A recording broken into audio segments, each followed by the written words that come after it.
I remember మా ఇంట్లో కూడా, మా ఫ్యామిలీలో కూడా just about 6 months back 7 months back ఇదే జరిగింది. ఆల్మోస్ట్ ఇంట్లో ఫ్యామిలీ మెంబర్ని ఒక డిజిటల్ అరెస్ట్లో ఆల్మోస్ట్ 2 days పెట్టారు. ఇదే సేమ్ ఒక ఆర్గనైజేషన్ ఇస్ డన్ సో, వాళ్ళు ట్రాక్ చేస్తారు, వీక్నెస్ చూసుకుంటారు, ఎలా పట్టుకోవాలి, వీళ్ళని ఎలా చేయాలి అని చేసి, and they have all the details, credit card account details, everything.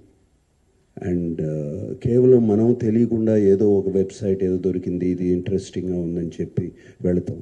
ఇది సినిమాలు చూపించడం అనేది it is a big trap. అది వాళ్ళకేదో మీకు ఫ్రీగా సినిమాలు చూపించాలని కాదు, వాళ్ళకి దీని వెనకాల చాలా పెద్ద ప్లాన్ ఉంది. To make thousands of crores. This 20 crores అన్న సజ్జనార్ గారు అన్నది is a very small amount వాళ్ళకి. అండ్ 3 కోట్లు దొరికిందన్నారు, నాకు తెలిసి వాళ్ళకి జస్ట్ చేంజ్ అది.